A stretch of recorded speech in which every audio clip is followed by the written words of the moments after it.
नमस्ते। मेरा नाम है भाविका पाटिल और मैं इंडिया की पहली third gender Bollywood singer, actress and model हूँ। सिक्स पैक बैंड ये मेरा एक फेम है। कई सारे सीरियल और कई सारी मूवीज़ के लिए काम किया है। और किन्नर माँ एक सामाजिक संस्था इस जिसकी संचालिका है हमारी गुरुजी सलमा खान। तो इनके थ्रू काफ़ी सारा सोशल वर्क अभी किन्नर माँ ट्रस्ट का चल रहा है। तो किन्नरमा एक सामाजिक संस्था हमारे लोगों के लिए, मतलब ट्रांसजेंडर्स कम्युनिटी के लिए, और वैसे सारे ही अनाथ बच्चे और जो पीड़ित महिलाएं हैं इनके लिए काम कर रही है। आज का मेरा सब्जेक्ट है कोविड 19 के चलते हुए किन्नरमा एक सामाजिक संस्था काफ़ी सारा सोशल वर्क कर रही है। राशन से लेके sanitiser, hand mask, hand gloves, ये सारी चीज़ें जो है ये लोगों तक प्रोवाइड कर रहे हैं। आज मैं एक बहुत ही गंभीर सब्जेक्ट में बात करना चाहती हूँ जिसकी तरफ केंद्र सरकार, राज्य सरकार का बिल्कुल भी ध्यान नहीं है। सबसे पहले तो कोविड 19 की टेस्ट ज़रूरी कब हो जाती है? एक जो सच में बीमार है, एक जिसे अपने रोज़मर्रा की ज़िंदगी जीने के लिए कुछ ना कुछ काम करना पड़ता है, और उस काम के लिए जब उसको जॉइन करना होता है तो उसका ऑफिस जो है वो उसे कहता है कि आप कोविड 19 की टेस्ट करके आ जाओ। अब उसका ऑफिस जो है वो कोविड 19 के टेस्ट के पैसे प्रोवाइड नहीं करता है, ना ही गवर्नमेंट ये टेस्ट जो है कोविड 19 की, जो कोरोना की टेस्ट है, ये test free of cost provide कर रही है। तो जब ये आम इंसान है, इसकी सैलरी ही 20-25 हज़ार रुपये हो सकती है, और 2 से 3 महीने हो गए जो घर के अंदर बैठ के है और अपने परिवार को पाल रहा है। जो भी थोड़ी बहुत जमा पूंजी थी वो अपने बीवी बच्चों के ऊपर, अपनी माँ बाप के ऊपर, उनकी दवाइयों के ऊपर, उनके खाने के ऊपर खर्चा हो चुकी है। अब ये 4,500 रुपया कहाँ से लाने का, ये उसके सामने बहुत बड़ा गहन प्रश्न है। और अब सिचुएशन ऐसी है कि जब तक ये टेस्ट नहीं करेगा और टेस्ट का रिपोर्ट उसके ऑफिस में सबमिट नहीं करेगा, तब तक वो इंसान ऑफिस ज्वाइन नहीं कर सकता, उसको 2 पैसे मिल नहीं सकते, वो अपने परिवार का पेट पाल नहीं सकता है। इस वक्त वो इंसान किसी से ना किसी से उधार लेके, किसी से मांग के, या अपनी कोई चीज़ गहना बेच के और ये टेस्ट कर रहा है। और ये टेस्ट करते वक्त उसके लिए जो भी संस्थाएं हैं, जो भी लैब है, वो कितनी सतर्क है, वो कितनी हाइजीनिक है, या कितनी प्रोटेक्शन पेशेंट को अवेलेबल करके दे रही है, प्रोवाइड कर रही है, इसके ऊपर मुझे आज बोलना है। और मैं इसलिए बोल रही हूँ क्योंकि मैं खुद इससे बहुत नज़दीक से देख चुकी हूँ, इस चीज़ से गुज़र चुकी हूँ, सर्वाइव कर चुकी हूँ। मेरे किसी अपने के लिए, नज़दीक के लिए, नज़दीक के रिलेटिव के लिए मैं जब ये टेस्ट करने के लिए गई तो ये सारी गंभीरताएं मेरे आँखों के सामने आई। मैंने इसमें से सर्वाइव किया है और इस वजह से मुझे ऐसा लगता है कि इसके ऊपर बोलना बहुत ज़रूरी है। प्रॉब्लम तो यहाँ से शुरू होता है कि सबसे पहले गवर्नमेंट ये टेस्ट, जब तक कोई भी पेशेंट के अंदर उसका सिम्टम्स नहीं देखता, तब तक ये टेस्ट प्रोवाइड नहीं कर रहा है। और जब प्रोवाइड कर रहा है या उसको कह रहा है या उसके ऊपर दबाव आ रहा है कि तुम्हें ये टेस्ट करना ज़रूरी है, तब वो टेस्ट उसको फ्री ऑफ कॉस्ट गवर्नमेंट दे रही है। ना ही कोई संस्था दे रही है, ना ही कोई लैब दे रही है, उसको अपने जेब से खर्चा करना पड़ रहा है। हालांकि इस 2 से 3 महीने के अंतर में उसके पास पैसे ख़त्म हो चुके हैं। रही बात कि ये पैसे वगैरह सब बात की चीज़ है, लेकिन उसको ये टेस्ट कैसे करवाएं, कहाँ जाके करवाएं, यही बहुत बड़ी जटिल और बहुत कुटिल प्रश्न है, और बहुत ही गंभीर तरीके से वो फंस जाता है। गूगल, आज के तारीख में हम सारी चीज़ें गूगल पे सर्च करते हैं, यूट्यूब पे देखते हैं। जब हम गूगल में सर्च करने जा रहे हैं तो काफ़ी सारे कॉन्टैक्ट्स आ रहे हैं। अगर मैं विरार में रह रही हूँ तो विरार के काफ़ी सारे कॉन्टैक्ट्स गूगल में आ रहे हैं, काफ़ी सारे लैब इसके अंडर आ रहे हैं कि यहाँ पे टेस्ट हो रही है। लेकिन जब हम उस लैब से कांटेक्ट करने की कोशिश कर रहे हैं, या जो हेल्पलाइन नंबर दिए गए हैं उसके साथ जब हम कांटेक्ट करने की कोशिश कर रहे हैं, तो कांटेक्ट इजीली नहीं हो रहा है। मैं लिटरली आधा से पौना घंटा ये कांटेक्ट जो है ये देखती रही, इनको कांटेक्ट करती रही। और जब मैं कांटेक्ट कर रही हूँ तो आधा आधा घंटा, एक एक घंटे तक मुझे वेटिंग पे रखा गया है। उनके जो वेटिंग ट्यून्स हैं वो बज रहे हैं और उसके बाद सडनली कॉल कट हो रहे हैं। इसमें मेरा एक पूरा दिन गया है। अगर पेशेंट सच में बीमार होगा तो उस एक पूरे दिन में वो बहुत ही गंभीर समस्या में फंस सकता है। अब यहाँ से जब कोई कांटेक्ट नहीं हो पा रहा है तब हम क्या करते हैं कि हमारे जो हॉस्पिटल है या हमारे फैमिली डॉक्टर्स हैं या हमारे नर्सिंग स्टाफ है जिनके रिलेशन में हम हैं या पहचान में हैं या दोस्ती में हैं, उनसे कांटेक्ट करके हम यहाँ पहुँचने की कोशिश करते हैं कि बाबा हम इस लैब तक कैसे पहुँचे। तो इनके कांटेक्ट के थ्रू हमारे फैमिली डॉक्टर या फिर नर्सिंग स्टाफ या फिर कोई नज़दीकी रिलेटिव, इनके कांटेक्ट के थ्रू हम जब इस लैब में पहुंच रहे हैं तो ये लैब जो है ये कितना सतर्क है कोविड-19 के टेस्ट के मामले में और वहाँ आए हुए मरीज़ के मामले में कितना सतर्क है, कितनी हाइजीनिकता यहाँ पे देखी जाती है, कितना प्रोटेक्शन उसको इस चीज़ में अवेलेबल किया जाता है और कितना कंफर्टेबल पेशेंट को किया जाता है। मैं यहाँ 1 घंटे से भी ज़्यादा वक्त गुजार चुकी हूँ और मैंने बहुत नज़दीक से ये सिचुएशन देखी है कि क्या क्या चल रहा है।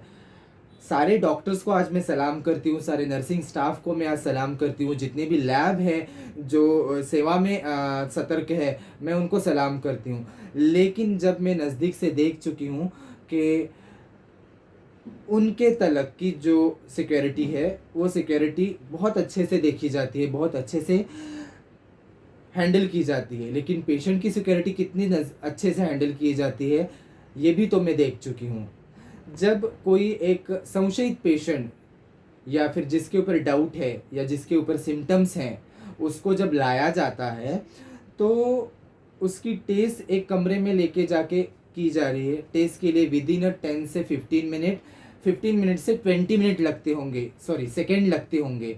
तो इस सेकेंड के अंदर जब मैंने देखा कि वो एक संशयित पेशेंट जो है जिसके ऊपर हमें डाउट है या डॉक्टर्स को डाउट है या उस लैब को डाउट है, वो टेस्ट करके आता है एक कमरे के अंदर या एक खोली के अंदर से और उसके 20 सेकंड के अंदर नेक्स्ट पेशेंट को उसी कमरे के अंदर लेके जाते हैं। मैंने वहाँ पे ये देखा कि कोई भी हैंड ग्लोव चेंज नहीं कर रहा है, हालांकि हैंड ग्लोव सबसे पहले चेंज करने चाहिए। हर एक पेशेंट को ट्रीट करते टाइम हर एक वक्त में नया हैंड ग्लोव्स यूज़ करना चाहिए। मैंने ये देखा सबसे पहले कि जब नेक्स्ट पेशेंट को ये लोग हैंडल कर रहे हैं तो उसी हैंड ग्लोव्स के थ्रू उसे अंदर लिया जा रहा है और उसी कमरे को बिना सैनिटाइज किए हुए नेक्स्ट पेशेंट को 20 सेकेंड के अंदर उस कमरे में लेके जा रहे हैं। इस 20 सेकेंड के अंदर जो नेक्स्ट पेशेंट है जो अपने ऑफिस के रिक्वायरमेंट के लिए वहाँ वो टेस्ट करने गया है, उसको ये बीमारी होने के चांसेस जो है वो ज़्यादा से ज़्यादा बढ़ जाते हैं। क्योंकि मैंने देखा 20 सेकेंड के अंदर उस पेशेंट को अंदर लिया गया है, अगले 20 सेकेंड के अंदर दूसरे पेशेंट को अंदर लेके जा चुके हैं और अंदर जाने के बाद का माहौल मैंने देखा है कि पहले वाला जो पेशेंट है जिस वॉल के थ्रू वो खांस चुका है, वॉल के ऊपर जिसने खांसी की है, उसके अंदर का जो डिस्टेंस है जिसे हम सोशल डिस्टेंस कह रहे हैं, वो सोशल डिस्टेंस जो गवर्नमेंट कहता है 1 से 2 मीटर का होना चाहिए, उस लैब के अंदर वो डिस्टेंस 1 फीट से भी कम है। तो जाहिर सी बात है इस वक्त में चांसेस ज़्यादा बढ़ते हैं। जो पेशेंट सिर्फ और सिर्फ ऑफिस की रिक्वायरमेंट के लिए टेस्ट के लिए गया है तो उसे भी उसी दीवार के सामने 1 फीट से भी कम अंतर के अंदर वहाँ खड़ा करके उसको खांसने के लिए बोल रहे हैं। उसी हैंड ग्लोव्स के थ्रू उसका नेक्स्ट किट जो है वो हैंडल किया जा रहा है।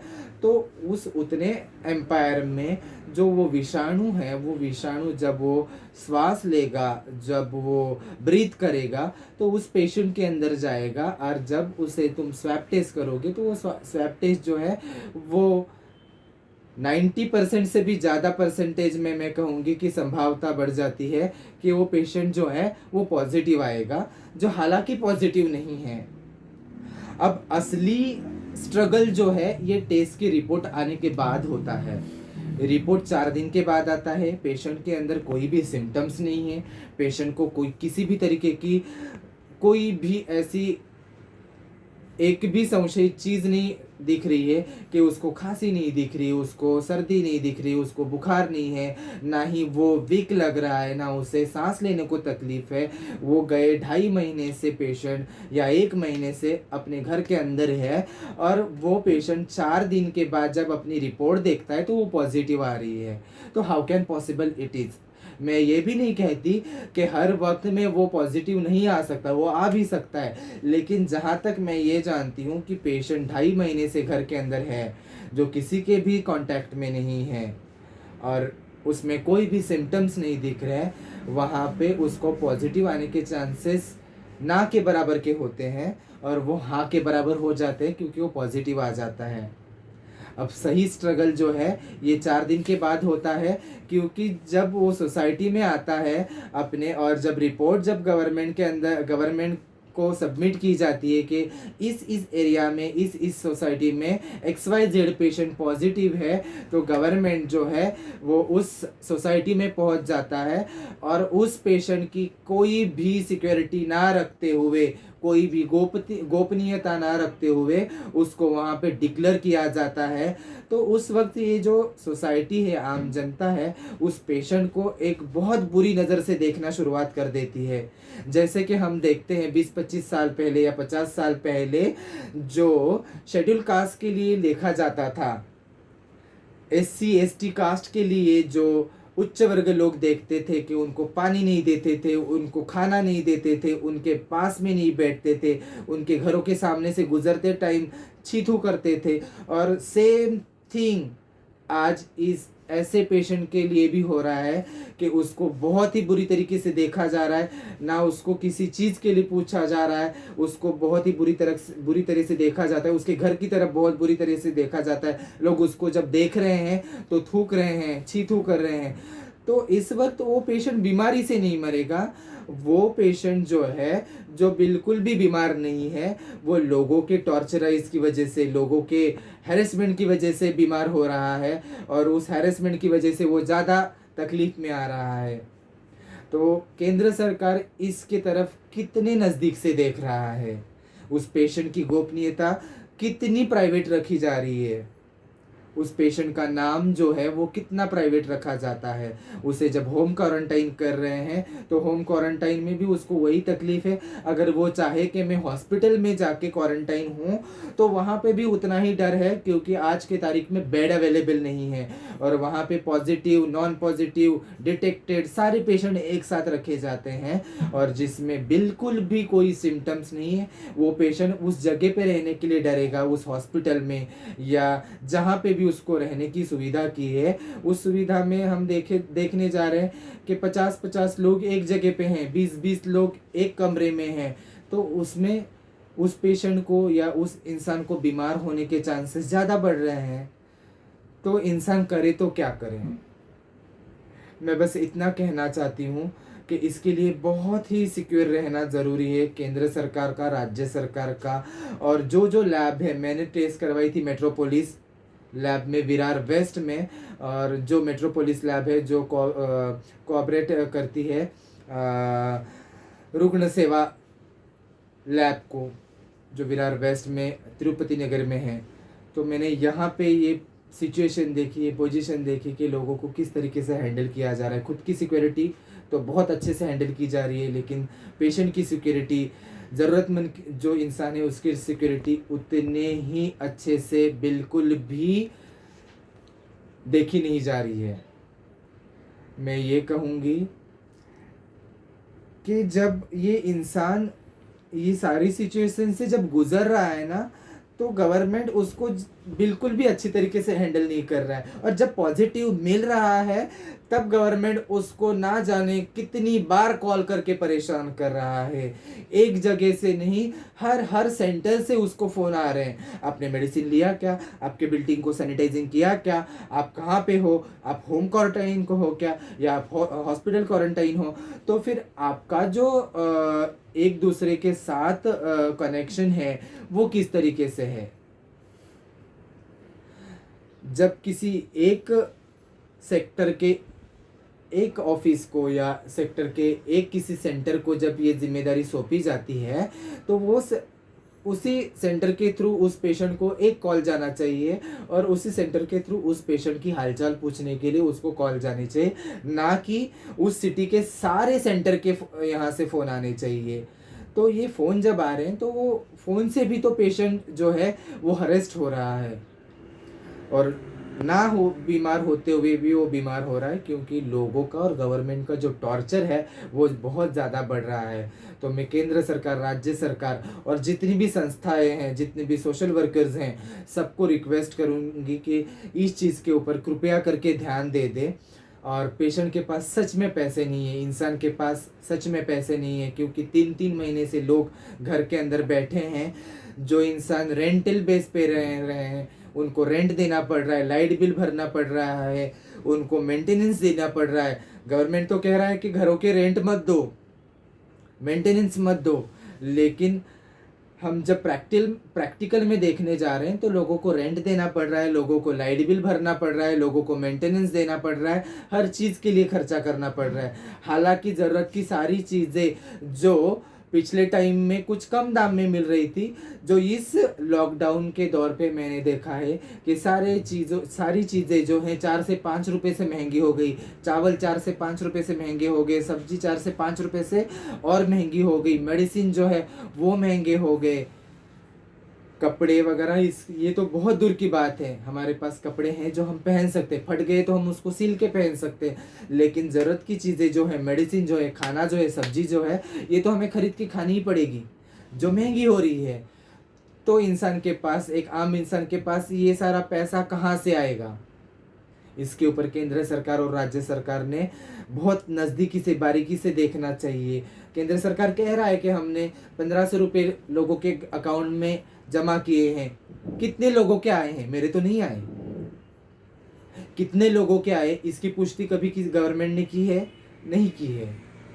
हालांकि आज के तौर पे जो संस्थाएं, ट्रस्ट है या सोशल वर्कर्स हैं, वो बहुत अच्छे से अपना काम निभा रही है। जैसे कि हमारी ट्रस्ट है किन्नरमा, एक सामाजिक संस्था, अभी तक मिनिमम 9000 से भी ज़्यादा परिवार को खाना बांट चुकी है, 9000 से भी ज़्यादा परिवार को मेडिसिन दे चुकी है, 9000 से भी ज़्यादा परिवार को राशन दे चुकी है, उनको अवेयर कर चुकी है, सैनिटाइजिंग, मास्क, हैंड ग्लोव्स, ये सारी चीज़ें वो प्रोवाइड करती जा रही है।